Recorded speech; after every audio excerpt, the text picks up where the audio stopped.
Olá pessoal, tudo bem? Novamente aqui pela Igreja Sempolítica.org, um abraço a todos aqueles que sempre acompanham o nosso trabalho, como também todos os nossos associados. Hoje eu tenho um tema aqui importante para tratar com a pauta e lembrando a todos vocês que na medida em que avança e atua essa igreja política, a gente vai trazendo para vocês aqui essa reflexão, obviamente apontando essas contradições que surgem da parte deles, porque quando eles abrem a boca para falar em condição ministerial cristã, ao mesmo tempo política, eles já se contradizem. Eles são uma contradição existente, vamos dizer assim, né? Mas em compensação, nos serve de reflexão e na medida que isso avança e atua, a gente vai jogando para vocês aqui no canal. Bom, o meu tema hoje aqui, nós vamos falar sobre a deputada Ana Caroline Campanolo e o que ela defende como feminilidade política de direita. Na verdade, não é ela que deu esse nome, quem deu fui eu mesmo. A feminilidade política da direita dela e da direita dos demais, certo? Meus propósitos aqui é apresentar essa atuação do movimento protestante por um Jesus político de extrema direita, e a gente vem tratando isso com vocês aqui, que promove incentivos para formar uma conduta ministerial ou uma classe de direita que esteja contra movimentos de empoderamento, como ela mesma define. A princípio, o feminismo, porque ela vem traçando aí eventos e palestras para exatamente tentar combater o feminismo, achando que ela está fazendo um bem pelo evangelho, ou acreditando que ela está cumprindo meta cristã. Como também os demais ignorantes que, obviamente, caem na dela e nos demais que estão à frente desse movimento político e religioso. Bom, meus objetivos específicos com a atuação desse protestantismo de extrema direita que promove, esse falso moralismo contra a esquerda ou contra a extrema esquerda, que é tudo a mesma coisa para mim, meus objetivos específicos é a definição e a interpretação dela e dos demais da direita do que eles definem ou tratam por mulher protestante. Então eu vou aqui colocar a vocês essa interpretação e definição do que o cristianismo fez com a mulher protestante. O que o cristianismo fez com a mulher protestante, pastor? A transformou num instrumento de procriação, num instrumento de fertilidade, num instrumento de prazer sexual, tá?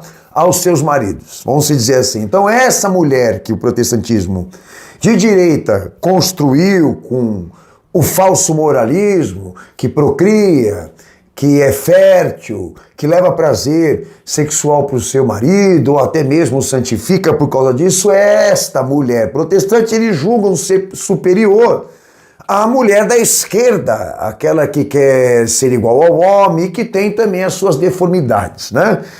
E a questão aqui é essa: qual a superioridade da mulher protestante de direita com aquela que é da esquerda? Sinceramente, para mim nenhuma diferença, porque ambas se contradizem na perspectiva teológica, obviamente bíblica, não nos meus julgamentos políticos, até porque eu não estou entrando aqui para tratar de política, nós estamos entrando aqui para definir isso, o pensamento cristão, e sobre os assuntos que, na verdade, abordam o sistema político e religioso, ou a igreja política, ou o pastor político. Bom, então para falar disso hoje, nós vamos iniciar aqui, obviamente, com a pauta do movimento, porque a Igreja Sem Política traz pautas que definem esse princípio hermenêutico dos códigos reguladores do serviço cristão, ou do que seria ser igreja, tá bom?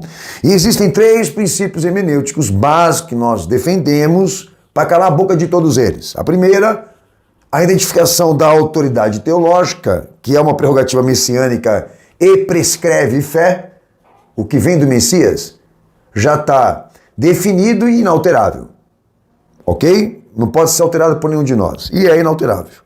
O segundo ponto, a unidade instrumental do serviço, porque essa unidade instrumental do dever, ela surge de Cristo. A igreja, ele é o método, ele é o sistema, ele é o princípio.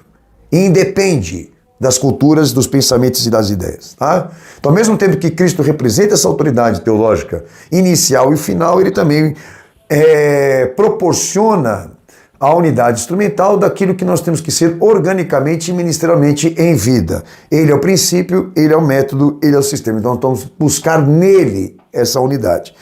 E o terceiro ponto que o movimento vem defendendo em torno dessas pautas é o modelo do governo eclesiástico que surge para nós dentro de uma perspectiva histórica e ininterrupta. Por quê? Porque o primeiro modelo de governo eclesiológico surge instituído da parte de Cristo e é formado por homens que ele, na verdade, escolheu a dedo e os preparou para formar essa estrutura da primeira igreja e da igreja modelo. Tá? Então, esse modelo de governo eclesiástico, eclesiológico, ela está definida e também instituída por Cristo, por homens que ele escolheu a dedo e os preparou. Que ali dentro da perspectiva desse modelo e desse governo eclesiástico e modelo eclesiológico, não existem hierarquias, não existem cargos, ok? Dentro desse modelo existe um conjunto de atos de fé e atos legítimos de fé, tá? Então é muito importante vocês entrarem ali no site e procurarem realmente estudar essa ciência, se aprofundar nesses princípios e entender e compreender nosso posicionamento. Porque o movimento Igreja Sem Política existe exatamente para levar a conscientização, a educação disso, do que nós devemos pensar ou julgar sobre igreja e política, Estado e igreja, ok? Então é muito importante, inclusive até para entender o meu posicionamento aqui com vocês. Vamos lá. Primeiro ponto importantíssimo.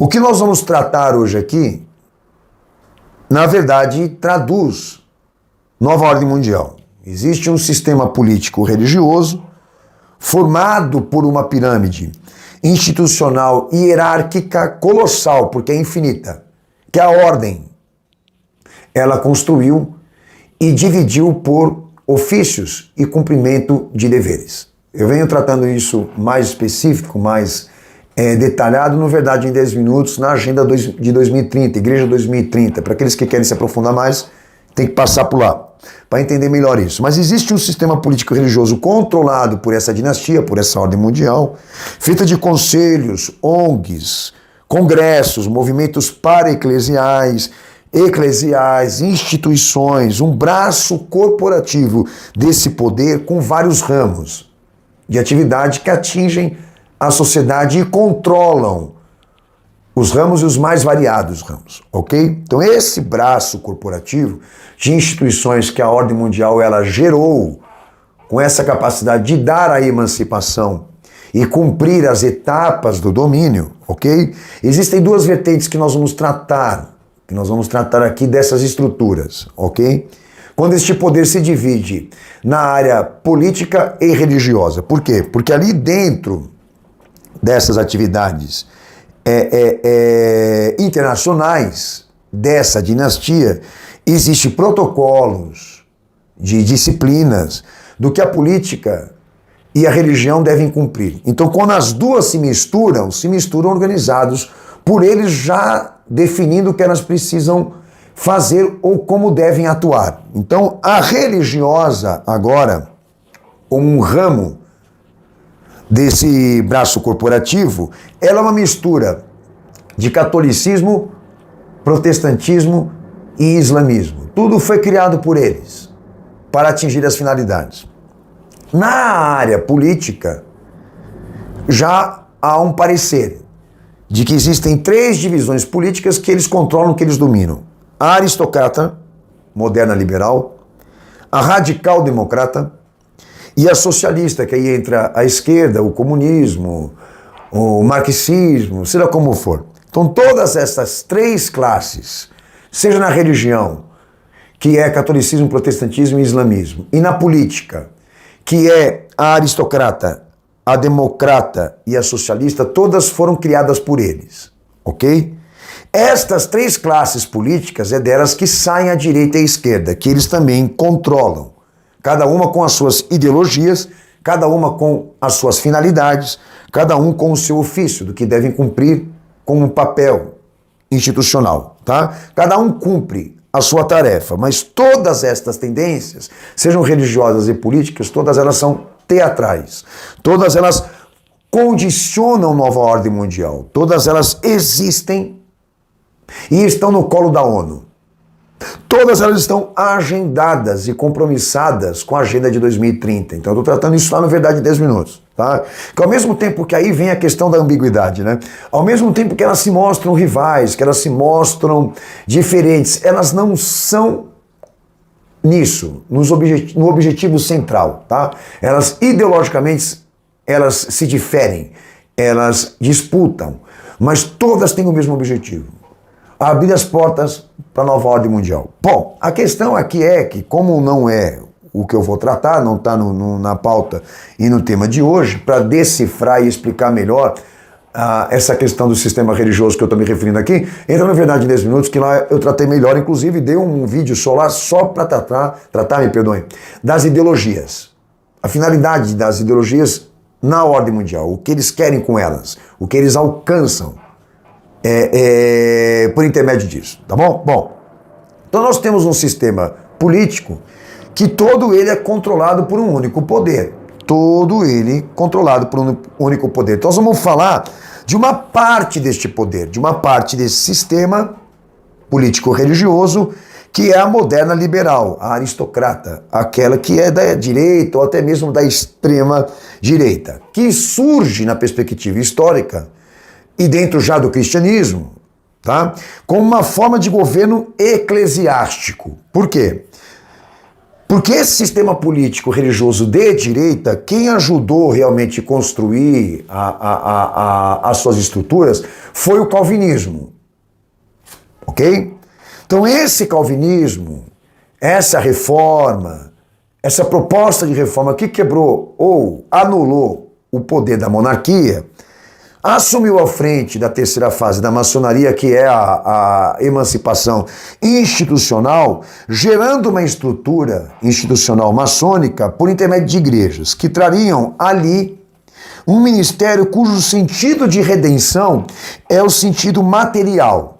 O objetivo da ala política e religiosa da direita, a moderna liberal e aristocrata, o objetivo dela seria esse: construir uma elite cristã, cujo ênfase seria o materialismo, o moralismo ou o argumento econômico. Bom, tanto teologicamente como institucionalmente, existem três pilares aqui que esse calvinismo ajudou a construir só para a direita, política e religiosa: a ética profissional, o humanismo político e a educação social.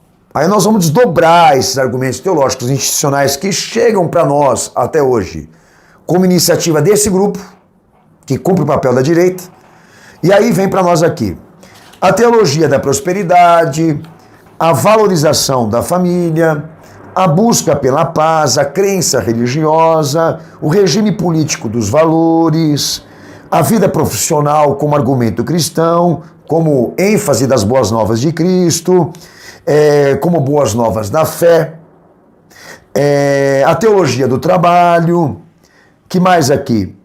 A ênfase cultural da vida da arte, da vida da fé, porque tudo consiste nisso, um evangelho de potencial de vida, e de vida material e social. Tá? Agora, este grupo aqui, que é uma parte desse poder que ficou empenhado pelo calvinismo a introduzir esse governo eclesiástico, que obviamente também é político além de religioso, tá? Como que ele avançou para a maçonaria? Ele avançou para a maçonaria por intermédio de igrejas, construindo igrejas, construindo escolas, construindo universidades teológicas, formando núcleos de formação de lideranças, e a igreja em si, governo eclesiástico, lembra? A igreja em si passaria a representar isso para o protestantismo. Ela seria uma distribuidora dos bens de Deus para a humanidade, e a existência dela garantiria isso à humanidade.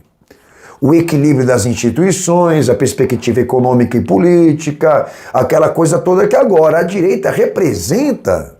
Muito bem, eu não preciso nem muito trabalhar isso com vocês. Bom, até aqui, ok? O que o senhor quer dizer, pastor? Que tudo é controlado por um único poder e cada um cumpre o seu papel. A esquerda para uma diretriz diferente da direita, mas todos com um objetivo comum. O que é? Aquilo que o Pacto de Lausanne de 74 garantiu. A descentralização da igreja com Cristo. A radicalização disso. O fim da ortodoxia bíblica. Porque tudo aqui está empenhado em valores, não em doutrina, não em princípio, não em biblicidade, mas em valores.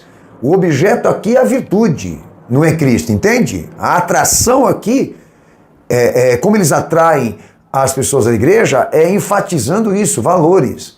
E não isso, a centralidade de Cristo. Bom, então esse é um incentivo de pautas materialistas, tá? Que na verdade na área teológica se identifica como o dispensacionalismo, porque tanto a esquerda como também a direita acreditam que o reino de Deus se cumpriu dentro de uma visão estrutural e institucional, ok? Por isso o empenho de querer certificar que a igreja tem autoridade, que ela foi eleita por Deus, de que ela é a penhora dos bens espirituais, de que ela é quem libera, ela é quem abençoa, ela é quem amaldiçoa, de que ela tem certos poderes, e ela não tem nada. Ela só existe para obedecer. Ela não existe para delegar. Quem delega é Cristo na igreja, ok? Então essa rede de insurgência, tá? Que a direita também criou, como a esquerda também criou para estabelecer isso, a emancipação de uma única ordem, de um único poder, a direita vai progredindo isso.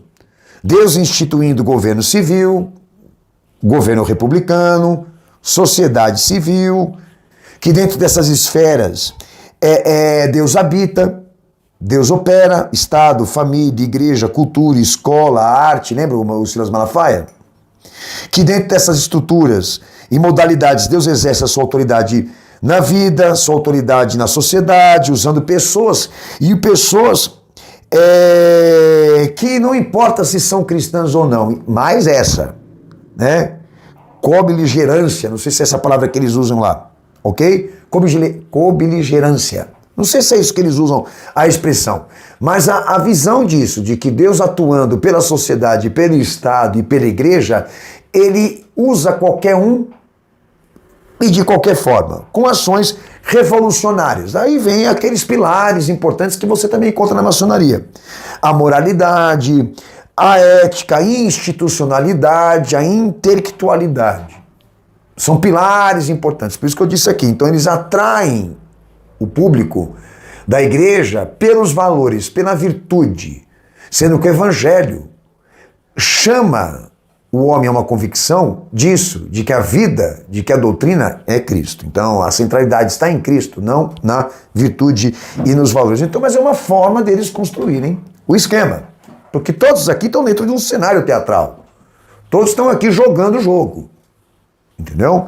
Então a gente, quando se posiciona para tratar doutrinariamente essas vertentes, o entendimento realmente é esse, que todos eles são parte de uma mesma estrutura. Como já disse aqui, se você realmente for lá investigar historicamente, você vai chegar nessa conclusão de que tanto a esquerda como a direita, elas são contingências e redes políticas e religiosas controladas pela ONU. A ONU, ela hoje é à frente dessa gerência e dessa gestão internacional. Então é um cenário muito bem montado, obviamente, né, de longas décadas, para não falar de milênios, mas que, obviamente, com muita cautela, com muita dedicação, a gente precisa investigar.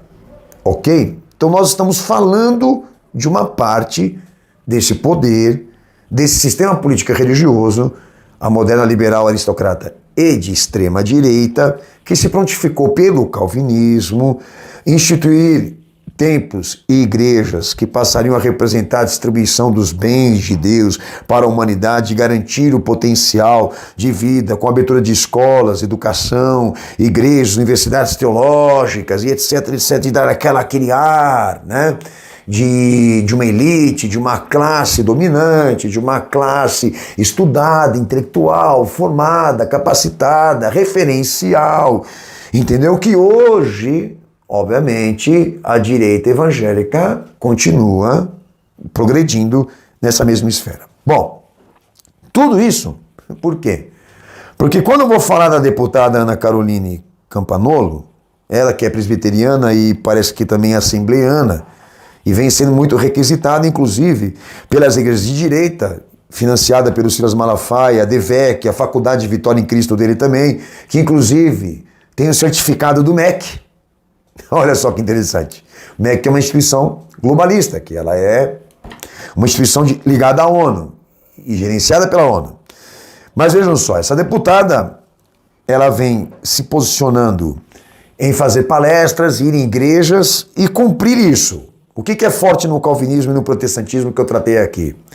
Essa formação de núcleos de apoio e também de formação de lideranças. Eles precisam proliferar as instituições, eles precisam proliferar essa liderança que leve a pauta desse materialismo, que leve a pauta do protestantismo, né? Que eu tratei aqui, tá? A moralidade, a ética, a institucionalidade, a intelectualidade, essa coisa mesmo de gestão e gestor, tá bom? Então essa mulher, tá? Que se diz cristã, ela que também é deputada alinhada à direita evangélica, ela vem realizando palestras. Então a gente foi buscar ali dela os seus argumentos teológicos, até porque institucionais é isso aqui, tá?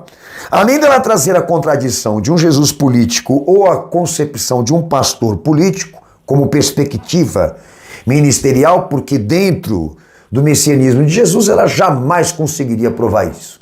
Jamais. Essa estúpida e os demais. Jamais conseguiriam. Tanto que eu sempre falo para vocês, não chamam a gente para o debate. Por quê? Porque eles não têm como provar e justificar o que eles andam fazendo com a igreja com base naquilo que Jesus viveu e cumpriu. Ok? Com visão contextual e histórica. Mas vamos lá. Além dela trazer as contradições disso, de um Jesus político e pastor político, na perspectiva ministerial, de uma gerência e gestão pública, olha o que essa mulher é capaz de falar, de ensinar nas suas palestras, e ganha dinheiro pra caramba pra isso, tá? Ela que anda levando o conceito de um evangelho que seja contra o empoderamento, e ela, obviamente, querendo inibir o feminismo e definir o feminismo como um equívoco da esquerda, que não deixa de ser, tá? Como eu disse aqui, o feminismo é um equívoco, como também é um equívoco a feminilidade, porque não há no evangelho de Cristo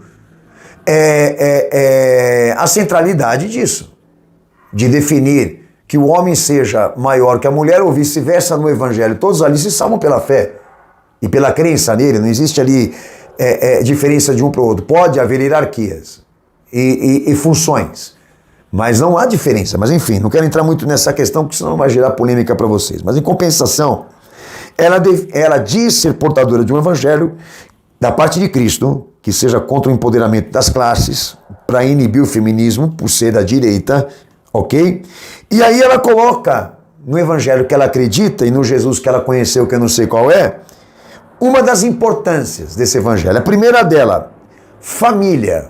Senhores, aonde está escrito no evangelho que Jesus pregou que a família é uma importância na redenção que ele trouxe e representou? Ele, quando foi falar da família, disse que a família dele são todos aqueles que fazem a vontade do Pai que está no céu. Minha família e meus irmãos, minha mãe, são todos aqueles que fazem a vontade do meu Pai que está no céu. Não existe, na visão redentiva de Cristo, preferência por família. Pelo contrário, ele disse que os maiores inimigos da sua fé serão os da própria sua casa. Então ela está levando o quê? Pauta calvinista, ela está fazendo progresso com o protestantismo, ela está levando a pauta da extrema-direita, que ficou agendado pela maçonaria e foi organizado pela ordem mundial para afastar a igreja disso, de Cristo e do verdadeiro evangelho. Porque ela passa a lutar pela família e não pelo evangelho, pela família e não pela salvação das almas, entende? É um jogo isso aqui. Bom, ela não tem como provar. E como grande parte desses retardados aí, tá? Que custa acreditar que eles não saibam o que eu estou falando aqui. Que eu quero acreditar que eles são agentes subversivos que estão se promovendo à custa da ignorância do povo. E que muitas vezes, por pressão econômica e materialista, Eles arrastam o povo com esse discurso. Mas vamos lá. Outra importância que ela traz. A maternidade. Diz ela aqui que a maternidade, na experiência da mulher, ela é uma chance de santificação para homens e redenção para elas, mulheres. Eu quero ler o que ela diz aqui. Você não vai botar uma fé, filho. Como é que tem gente que para escutar jumento desse tipo aqui? Ela coloca aqui, a maternidade é uma forma mais fácil e simples de entender o sacrifício de Jesus. As mulheres não deveriam ver a maternidade como um castigo, mas como uma chance de santificação que os homens não têm. Então a maternidade virou para Jesus uma forma de santificação para os homens que estão na igreja. O que ela está querendo tornar a mulher aqui é um instrumento de prazer do homem. Um instrumento de prazer sexual. Foi aquilo que eu falei. Ela está traçando a perspectiva aqui da feminilidade de uma mulher cristã que seja procriadora e instrumento sexual de prazer. Porque levando prazer e satisfação para os seus maridos, ela os santificam. Ela chega a citar texto de Mateus 16, 25, ela diz aqui, somente a mulher entende esse versículo. A mãe, quando dá à luz, passa a viver em função do bebê. Não consegue dormir, parar de comer, ela está experimentando na prática um pouco do que Jesus quis dizer, conviver para servir o outro. Que a mãe está entendendo como servir a Cristo, tendo filhos. Que os filhos, na vida da mãe, da sua experiência procriadora, são instrumentos de doutrinação, dosagem de experiência do que ela deverá fazer com Cristo. Então Jesus aqui virou filho para ela, né? E aí ela continua. Além dessa questão da maternidade, ela também impõe aqui uma outra importância, que é o profissionalismo, como instrumento de liderança e serviço para mulheres. Aí ela coloca a questão do calvinismo também, de que as mulheres podem obter a realização, tanto financeira como também intelectual, sem quebrar a hierarquia, sem quebrar as estruturas da família, que é o que, na verdade, é o argumento da direita sobre a esquerda, né? Agora, esse ponto, não existe nada mais poderoso no mundo hoje do que a igreja. Não só o poder espiritual, mas pelo próprio serviço social prestado pela igreja, que ajuda a salvar casamentos, recuperar drogados, através de hospitais, orfanatos, asilos, casas de misericórdia e caridade. Fundou universidades, ajudou a abolir a escravidão, a dignificar a posição da mulher. É óbvio que a igreja conseguiu todo esse poder seguindo o que Jesus ensinou sobre servir, ok? Só que ela não consegue provar que o messianismo de Jesus tinha como ênfase, como apoio a institucionalidade, e inclusive também definir que a igreja tem esse papel de exercer a autoridade espiritual do serviço social. Por quê? Porque redenção no evangelho você só consegue com uma experiência direta e exclusiva com Cristo. Aqui, para ela, é institucional. Ou seja, ela é uma agente do calvinismo planejado, programado para atingir, como a esquerda evangélica também, a descentralização da prerrogativa, né? Do que é ser cristão, do que é ser igreja, transformando cristãos em agentes públicos, a igreja numa instituição social, filantropa, como também estatal, e aí ela continua com as palestras envenenando. Agora, detalhe, como que é esse jogo aí, pastor? Da esquerda e da direita, para jogar essa cortina de fumaça na cara de todo mundo e todo mundo acreditar que é a batalha do bem contra o mal. Bom, enquanto a esquerda se dedica ao feminismo, a construir uma classe de forte ódio, contra a classe dominante, aquela coisa toda que a esquerda também cumpre, e existe ali orientação e pauta do globalismo, como também da ordem mundial. Para isso, a direita, pela feminilidade, pelo falso moralismo, também incentiva a formação de uma elite protestante com base católica, inclusive formando núcleos de apoio com a formação de uma liderança mais coach, mais gestora, mais materialista, mais profissional, e aí gerando um forte ódio dessa classe contra aquela que quer ser dominante por imposição econômica e intelectual, eles confrontam uma com a outra, conflitam uma com a outra e geram o que eles querem, as convulsões sociais, as disputas, os debates, as separações, as rivalidades, só que detalhe, todas elas, enquanto brigam, um único poder avança.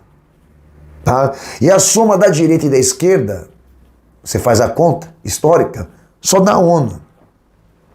Só dá a Agenda de 2030. Essa direita que eu estou tratando aqui, como a esquerda, que eu falei um pouco dela também, os financiadores, Rockefeller, todos os globalistas, Bill Gates, que a gente vem encontrando, tá? Por exemplo, a Unigrejas, que é uma estrutura da extrema-direita, que Silas Malafaia faz parte, e toda a patota da direita também, já encontramos financiamento de Rockefeller, Bill Gates, na esquerda, por aqueles que são mais da esquerda, é de René Kivitz, Igreja Universal do Reino de Deus, que recebem montantes de dinheiro dessas grandes e multinacionais empresas com ONGs e instituições que eles criam para cumprir o papel profissional disso, de distrair a sociedade, entreter a sociedade, seduzir a sociedade com essas teologias que são mais liberais, como também são mais humanistas, tá? Então, por que eu trouxe aqui a consciência de vocês, a existência da deputada Ana Caroline e a sua feminilidade política de direita? Porque ela se empenha em construir na extrema-direita a perspectiva de uma mulher cristã contra o feminismo da esquerda que seja vista assim, como instrumento de procriação, de satisfação sexual e também profissional, porque tem que render, tem que ganhar dinheiro, que é deplorável, é deprimente, porque na perspectiva histórica do Cristo, nós não vimos ali nenhuma destas pautas, nenhuma destas ênfases ou estas importâncias. Aí ela dá até uma conclusão para a Bíblia: a liderança feminina, assim como a masculina, é exercida no serviço à sociedade e não no empoderamento. Então, o diferencial para ela, para a mulher cristã, é que ela seja um agente público, ao invés de feminista. Entendeu? De que ela exerça uma posição prestigiada na pirâmide, ao invés disso, de fazer parte da classe do forte ódio e também revolucionária. Bom, estão jogando uma mulher contra a outra, eles conseguem o que eles querem. Enquanto o feminismo luta contra a feminilidade, brigam entre si, arrancam o cabelo, puxa daqui, puxa dali, bate na cara, você isso, você aquilo, e se afrontam, o avanço do poder, do único poder, progride. É isso que nós estamos, na verdade, sendo direcionados agora a uma tecnocracia, a uma quarta revolução industrial, a exigência da ONU de ter mais poder político e também econômico, como controle e monitoramento global e um monte de coisa que nos preocupa e vai chegar e vai cumprir e vai acontecer porque Jesus falou.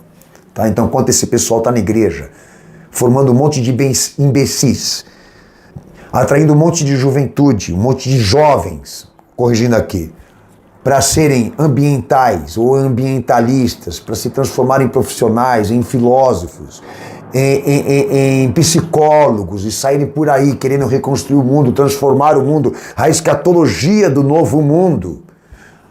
Enquanto eles conseguem condicionar esses jovens nessa doença, esse vício, falta pregadores na igreja que anunciam a vinda de Cristo e a doutrina verdadeira. Tá bom? Então manda esse recado para essa Ana Carolina aí. É isso que você se considera? Um instrumento de prazer sexual que santifica o teu marido? Se é que você é casada uma vez só, né? Ou isso, tendo muitos filhos, você também vai santificar a sua família e salvar a sua alma, inclusive, né? E tendo uma profissão e rendimentos, você comprova a bênção de Deus na sua vida.